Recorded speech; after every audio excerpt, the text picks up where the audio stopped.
Retire అయిపోతున్నటువంటి పెంచలే master గారికి నా హృదయపూర్వక కృతజ్ఞతలు తెలియజేస్తున్నాను. ఎందుకంటే ఒక రకమైనటువంటి బాధ కూడా, ఇంతటి చక్కటి కార్యక్రమాన్ని తన సొంత ఇంట్లో ఒక పండుగలాగా ఏర్పాటు చేయడం నిజంగా ఈ గ్రామస్తులు చేసుకున్నటువంటి అదృష్టం. ఆయన అడుగుజాడల్లో చదువుతున్నటువంటి పిల్లలందరూ కూడా వాళ్ళు చేసుకున్నటువంటి అదృష్టంగా భావిస్తూ, పెంచలే సార్ గారు రిటైర్ అయిపోయిన తర్వాత కూడా అప్పుడప్పుడు మీరు ఎక్కడెక్కడైతే స్కూల్స్లో పనిచేశారో ఆ స్కూల్స్ అన్నింటినీ కూడా ఒకసారి పర్యవేక్షిస్తే బాగుంటుందని చెప్పి నా వంతుగా నేను కోరుతా ఉన్నా. అదేవిధంగా ఇటీవల నేను వచ్చినప్పుడు ఒక కోరిక కోరాడు పెంచలే సారు, ఈ స్టేజీ కట్టించాలని.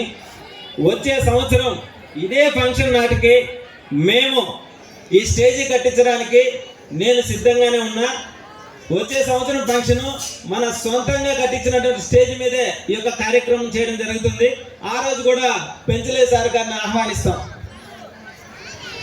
మీరందరూ సైలెంట్గా ఉంటే నేను కూడా సైలెంట్గా ఉంటా, మీరందరూ కూడా ఉత్సాహంగా ఉంటే మేము కూడా ఉత్సాహంగా ఉంటాం. స్టేజ్ పైన మాట్లాడే వాళ్ళకి ఏదైనా సరే ఒక చప్పట్లు తట్టినప్పుడే వాళ్ళు కూడా ఆనందంగా అనేక విషయాలని మీకు వెళ్ళబుచ్చడం జరుగుతుంది. నేడు ప్రైవేటు పాఠశాలల్లో ఒక్క బిడ్డను చదివించాలంటే 25,000 నుంచి 35,000 నుంచి లక్షల వరకు ఫీజులు చెల్లించుకొని వాళ్ళు మోసే బ్యాగు మన పుట్టి ఒడ్లతో సమానంగా బ్యాగులు వేసుకొని భుజాల నొప్పులు వచ్చి అల్లాడిపోయేటువంటి పరిస్థితి. సమయానికి ఫీజులు కట్టకపోతే వాళ్ళని హింస పెట్టేటువంటి పరిస్థితి.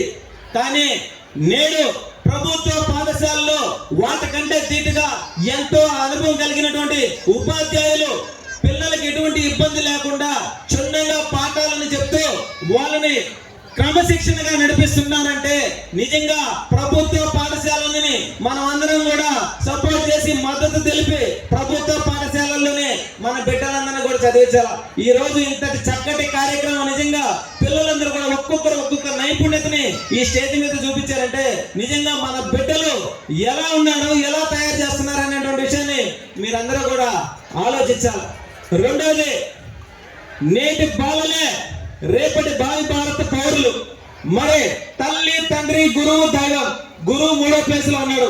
తల్లిదండ్రులు మనల్ని కని స్కూల్లో అప్పచెప్తే మనం సమాజంలో ఎలా బతకాలా, ఏ విధంగా బతకాలా, సమాజానికి ఏ విధంగా ఉపయోగపడాలా, పరులకు ఏ విధంగా ఉపకారం చేయాలా, సమాజంలో మనం చేసేటువంటి పని 10 మందికి ఏ విధంగా ఉపయోగపడాలా అనేటువంటి విషయాలని మనందరికీ కూడా క్షుణ్ణంగా చెప్పేది ఒక గురువులు మాత్రమే.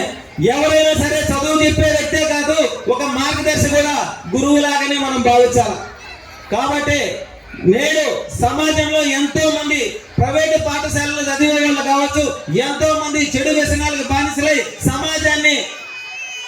సమాజంలో ప్రజలని ఇబ్బంది పెట్టే విధంగా తయారవుతున్నారు.